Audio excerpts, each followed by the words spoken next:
और हम तहरीक तहफ़्फ़ुज़ ख़त्म नबुव्वत के अंदर जो शहीद हुए हैं, सिद्दीक़ अकबर के दौर से लेकर खादिम हुसैन रिज़वी तक और क़यामत तक जो शहीद होते रहेंगे, हम दोनों हाथों से उनको सलूट पेश करेंगे। पीर मेहर अली शाह साहब रहमतुल्लाहि ताला अलैह, हम यहाँ उनको भी खिराज अकीदत पेश करते हैं। आपकी ज़ात वो ज़ात है, क़यामत तक पीर मेहर अली शाह जब भी कादियानियों को ललकारने की बात आएगी, सबसे मेन फ्रंट लाइन पे जिस हस्ती का नाम होगा ना, वो पीर मेहर अली शाह है। आपने भी ख़त्म नबुव्वत पे ऐसा पैरा दिया है, क़यामत तक लोग याद रखेंगे। तहरीक तहफ़्फ़ुज़ ख़त्म नबुव्वत के अंदर सबसे बड़ा जो किरदार अदा किया, इमाम शाह अहमद नूरानी ने कादियानियों को पाकिस्तान के आइन के अंदर बहस करके और दलाइल के साथ साबित करके पाकिस्तान के कानून के अंदर लिखवाया और पास करवाया कि ये बंदे कभी भी मुसलमान नहीं हो सकते। 7 सितंबर का दिन यौम तहफ़्फ़ुज़ अक़ीदा ख़त्म नबुव्वत के तौर पे मनाया जाता है और ये वो मुबारक दिन है। इस दिन के अंदर पाकिस्तानी कानून में बाकायदा तौर पर जो कादियानी थे, मिर्ज़ा कादियानी और इसके जो भी पैरोकार हैं, उनको बाकायदा तौर पर काफिर व मुर्तद करार दिया गया है। और अक़ीदा ख़त्म नबुव्वत बेसिक है क्या, इसका मतलब क्या है? अक़ीदा ख़त्म नबुव्वत को अगर आम अल्फाज के अंदर समझा जाए, वो ये है, जिस तरह अल्लाह तबारक व तआला की ज़ात को एक मानना, वहदहू ला शरीक मानना, ये हम पर ज़रूरी है। इसके साथ साथ आका करीम अलैहिस्सलातु वस्सलाम को अल्लाह का नबी मानना, ये भी ज़रूरी है। इसके बग़ैर बंदा मोमिन नहीं हो सकता।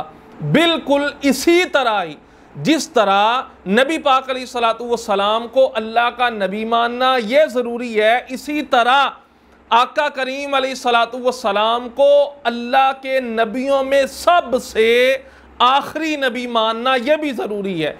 इससे जो भी बंदा इनकार करता है वो दायरा इस्लाम में दाखिल नहीं हो सकता, और जो बंदा इसका इनकार करता है और जो उसको मुसलमान समझे या उसके कुफर में ज़रा बर भी शक करे, वो बंदा भी दायरा इस्लाम से निकल जाता है। ये है बुनियादी तौर पर अक़ीदा ख़त्म नबुव्वत। और अक़ीदा ख़त्म नबुव्वत की सबसे मजबूत तरीन दलील कुरान मजीद की आयत मुबारका। अल्लाह इरशाद फरमाता है, सूरह अहज़ाब है, मा काना मुहम्मदुन अबा अहदिम मिन रिजालिकुम वलाकिन रसूलुल्लाहि व खातमन नबिय्यीन। ये आयत मुबारका जो है ख़त्म नबुव्वत वाली, इसमें चंद बातें हैं जो बड़ी काबिल गौर हैं। जो कादियानी है ना, मिर्ज़ा कादियानी और जो उसके पैरोकार हैं मुर्तद्दीन खबीस, वो भी कुरान की इसी आयत को पढ़ के मिर्ज़े को अपना नबी मानते हैं। ख़त्म नबुव्वत वाली आयत पढ़ के वो कैसे धोखा देते हैं, और उनके धोखे में मुसलमान आ नहीं सकता। मैं इंशाल्लाह वर्ज़ करता हूँ वो क्या बकवास करते हैं और फिर उसका जवाब क्या है। आयत मुबारका का तर्जुमा सुनिए। तर्जुमा सबसे पहले ये अल्लाह इरशाद फरमाता है, मा काना मुहम्मदुन अबा अहदिम मिन रिजालिकुम, मुहम्मद सल्लल्लाहु अलैहि वसल्लम तुम मर्दों में से किसी के बाप नहीं हैं, वलाकिन रसूलुल्लाहि व खातमन नबिय्यीन, हाँ वो अल्लाह के नबियों में सबसे आखिरी नबी हैं। आयत मुबारका में सबसे पहली बात जो समझने वाली वो ये है, अल्लाह इरशाद फरमाता है मुहम्मद सल्लल्लाहु अलैहि वसल्लम तुम मर्दों में से किसी के बाप नहीं हैं। हालांकि नबी अलैहिस्सलातु वस्सलाम के बेटे भी थे। अब नबी अलैहिस्सलातु वस्सलाम के तो बेटे थे, मगर अल्लाह फरमा रहा है मुहम्मद सल्लल्लाहु अलैहि वसल्लम तुम मर्दों में से किसी के बाप नहीं हैं। ये क्या लॉजिक है, ये क्या वजह है, इस बात को समझिए।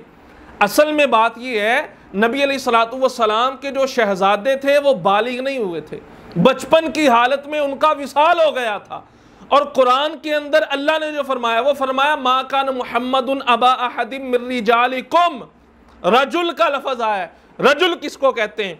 मुहम्मद तुम मर्दों में से, तुम रिजाल में से किसी रजुल के बाप नहीं है। रजुल का मतलब होता है आदमी। आदमी से मुराद वो बंदा जो बालिग हो जाए, उसको अरबी के अंदर रजुल कहा जाता है।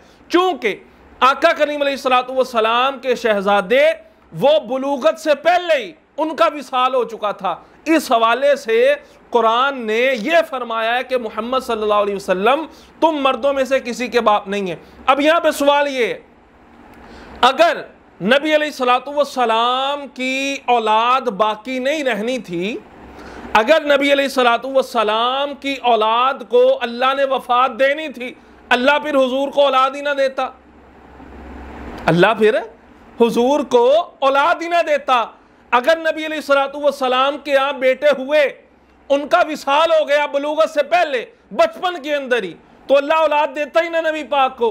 बात समझिए, अगर अल्लाह औलाद ना देता नबी अलैहिस्सलातु वस्सलाम को, काफिरों ने ताना देना था कि माज़अल्लाह अल्लाह के नबी के अंदर ऐब है। इसलिए अल्लाह तबारक व तआला ने हुज़ूर अलैहिस्सलातु वस्सलाम को बेटे और बेटियां भी अता फरमाई हैं। अगली बात, हुज़ूर अलैहिस्सलातु वस्सलाम को अल्लाह ने बेटे अता फरमाए, फिर उनका विसाल क्यों हुआ? बुलूगत से पहले ही, बचपन के अंदर ही उनका विसाल हो गया। इसकी क्या वजह है? इसकी वजह यही अकीदा खत्म नबुव्वत है। वो किस तरह? साहबी रसूल है हजरत अब्दुल्ला इब्ने अबी औफा, वो क्या फरमाते हैं? वो फरमाते हैं लौ कुदिया अन यकूना बादा मुहम्मदिन नबियुन लआशा इब्नुहु वलाकिन ला नबी शबादा। अगर अल्लाह का ये फैसला होता कि नबी अलैहिस्सलातु वस्सलाम के बाद कोई नबी आना था, लआशा इब्नुहु, हुजूर के बेटे जिंदा रहते। लेकिन फरमाते हैं लाकिन ला नबी शबादा, नबी पाक अलैहिस्सलातु वस्सलाम के बाद नबी कोई नहीं है। इस वजह से अल्लाह तबारक व तआला ने आका करीम अलैहिस्सलातु वस्सलाम के शहजादों को बचपन ही में उनका विसाल हुआ। अल्लाह तबारक व तआला ने नबी अलैहिस्सलातु वस्सलाम की खत्म नबुव्वत पे हरफ आए, इसको गवारा नहीं किया। यही आयत पढ़ के कादियानी एतराज करता है, देखो जी अल्लाह ने फरमाया मा कान मुहम्मदुन अबा अहदिम मिन रिजालिकुम वलाकिन रसूलुल्लाह व खातमुन नबिय्यीन। अब इसी आयत को पढ़ के वो एतराज क्या करते हैं? कहते देखें जी, ये खातमुन नबिय्यीन ये एक लक़ब है जो अल्लाह ने नबी पाक को अता फरमाया। जिस तरह इंसान किसी दूसरे को लक़ब अता करता है, मसलन खातमुल मुहद्दिसीन के बहुत बड़ा मुहद्दिस है, खातमुल मुफस्सिरीन कुरान का बहुत बड़ा मुफस्सिर है, उसको खातमुल मुफस्सिरीन। हालांकि खातमुल मुफस्सिरीन का मतलब ये नहीं है कि उसके बाद कोई तफसीर करने वाला नहीं आएगा। खातमुल मुहद्दिसीन का ये मतलब नहीं है कि उस मुहद्दिस के बाद कोई हदीस बयान करने वाला नहीं आएगा, बल्कि मुराद उसकी शान व अज़मत होती है। अब कादियानी ने क्या धोखा दिया? कादियानी कहते हैं जिस तरह खातमुल मुहद्दिसीन खातमुल मुफस्सिरीन का मतलब है बहुत बड़ा मुफस्सिर, तो कहते हैं खातमुन नबिय्यीन का मतलब है अल्लाह के बहुत बड़े नबी, अल्लाह ने इनको बड़ा रुतबा अता फरमाया है। तो कहते हैं जिस तरह खातमुल मुहद्दिसीन मुफस्सिरीन के बाद मुहद्दिस या मुफस्सिर और भी आ सकता है, इसी तरह माज़अल्लाह अल्लाह का नबी भी और आ सकता है। हम कहते हैं नहीं खबीसो, ये बात दुरुस्त नहीं है। उसकी वजह क्या है? उसकी वजह यह है कि यहाँ जो अलकाबात है खातमुल मुहद्दिसीन खातमुल मुफस्सिरीन, ये बंदा बंदे को देता है, इसमें गारंटी कोई नहीं है कि वो खातम है उसके बाद कोई मुहद्दिस या मुफस्सिर नहीं आ सकता। हाँ, खातमन नबिय्यीन, इस बात पे अल्लाह ने मोहर लगाई है, अल्लाह की गारंटी है और अल्लाह लक़ब अता फरमा रहा है। जिस तरह अल्लाह ने इरशाद फरमाया खतम अल्लाहु अला कुलूबिहिम, जो काफिर है अबू जहल जैसे हैं, अबू जहल के दिल पे अल्लाह ने मोहर लगा दी, वो ईमान नहीं ला सकता, जो मर्जी हो जाए, खतम अल्लाह ने मोहर लगा दी ना, अल्लाह की गारंटी है। इसी तरह खातमन नबिय्यीन, जिस तरह अबू जहल ईमान नहीं ना ला सकता, खातमन नबिय्यीन, इसी तरह अल्लाह की मोहर लग गई है कि अब क़यामत तो आ सकती है, कोई नया नबी नहीं आ सकता। अगला जो धोखा देते हैं कादियानी, वो क्या देते हैं? अगला धोखा ये देते हैं, देखो जी अल्लाह ने फरमाया इस आयत के अंदर नबी पाक अलैहिस्सलातु वस्सलाम को खातमुन नबिय्यीन, नबियों में सबसे आखिरी। अल्लाह ने खातमुल मुरसलीन तो नहीं कहा कि रसूलों में सबसे आखिरी, अल्लाह ने तो कहा नबियों में सबसे आखिरी नबी है।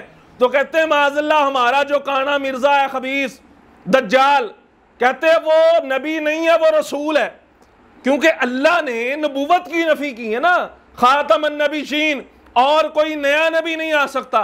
कहते हैं नबी नहीं आ सकता, ठीक है हम मानते हैं, और वो खबीस कहते हैं मिर्जा हमारा नबी नहीं, वो तो रसूल है। हालांकि कोई बंदा थोड़ा सा भी इल्म रखे ना, मैं बात को समझाता हूं, वो इस बात का इनकार करेगा और इसको बखूबी समझेगा। देखिए, जब अल्लाह तबारक व तआला ने फरमा दिया खातमन नबीयीन, नबियों में सबसे आखिरी नबी, अल्लाह ने जब उमूमियत की नफी कर दी तो जो खास है उसकी नफी खुद ब खुद हो जाएगी। अब समझिए, समझिए इस मसले को, परेशान हो रहे हैं ये क्या कह रहा हूं मैं, समझिए इस मसले को। मिसाल के तौर पर एक बंदा पाकिस्तानी भी है और एक ही बंदा पंजाबी भी है। हम पाकिस्तानी भी हैं, पंजाबी भी हैं, पहले पाकिस्तानी हैं फिर पंजाबी हैं। और अगर मैं कहूं मैं पाकिस्तानी नहीं हूं, मैं तो पंजाबी हूं, आप मानेंगे? आप नहीं ना मानेंगे। आप कहेंगे भाई जब आपके अंदर उमूमियत ही नहीं है, आप पाकिस्तानी नहीं है, आप पंजाबी कैसे हो सकते हैं? समझिए इस मसले को। नबी वो होता है जो आम होता है, रसूल वो होता है जो खास होता है। रसूल वो होता है जो अल्लाह की तरफ से नई शरीयत लेके आए, वो खास होता है। और नबी वो होता है जो अल्लाह का नबी तो होता है मगर पिछले नबी के अहकामात की ही तबलीग करता है। हर रसूल नबी जरूर होता है मगर हर नबी रसूल नहीं होता। और भाई जब अल्लाह ने आम की नफी कर दी कि ए नबी तेरे बाद तो नबी कोई नहीं आ सकता, जब नबी कोई नहीं आ सकता तो तेरे बाद रसूल कोई कैसे आ सकता है? इसलिए ये धोखा मुसलमानों को ना दिया जाए। अगली बात भी समझिए, कहते हैं देखिए अल्लाह ने फरमाया है खातमन नबीयीन, खातम उनका मतलब होता है मोहर। समझिए अब धोखा देखिए कादियानियों का, खबीसों का। कहते हैं खातम उनका मतलब होता है मोहर, तो कहते हैं जिस पर नबी की मोहर लग जाए वो माज़अल्लाह नबी और रसूल बन जाता है। कहते हैं उसमें मोहर लगा दी नबी पाक ने, वो भी नबी बन गया। शेख अब्दुल हक मुहद्दिस देहलवी फरमाते हैं मोहर का मतलब ये है जब बंदा कोई खत लिखता है ना, खत लिख के उसको बंद कर देता है, बंद करके उस पर ख़त्म लगाई जाती है, मोहर लगाई जाती है। मतलब क्या होता है उस मोहर का कि अब इसके अंदर जो लिख दिया वो लिख दिया, अब इसको खोल के ना कोई इसमें इजाफा कर सकता है, ना जो इस खत के अंदर लिख दिया है ना इसको कोई मिटा सकता है। मोहर का ये मतलब होता है।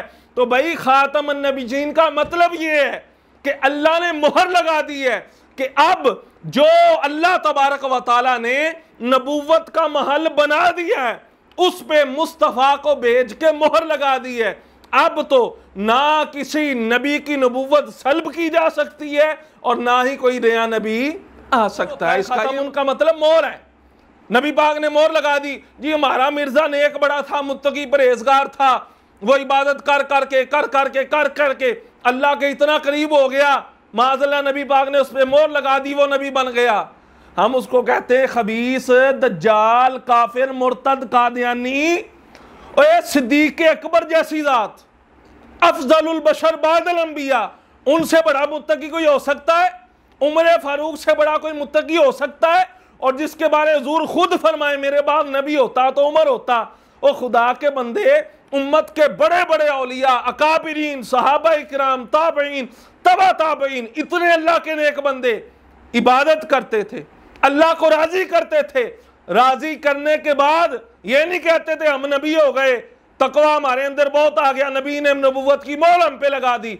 बल्कि सिद्दीक अकबर से लेके आज तक जितने भी उम्मते मुस्लिमा के अंदर सालिहीन हैं, अल्लाह के वली हैं, सब के सब इबादतें करने के बाद यही कहते थे। क्या कहते थे? मैं अल्लाह का नबी हूं? नहीं, ये नहीं कहते थे, बल्कि हमेशा से ये सदा देते थे अगरचे हम इबादतें बहुत करते हैं, रियाजतें बहुत करते हैं, मगर उनका ऐलान ये था जैसे मेरे सरकार है ऐसा नहीं कोई मिसल मुस्तफ़ा का कभी था, न है, न होगा किसी और का ये रुतबा, कभी था, न है, न होगा।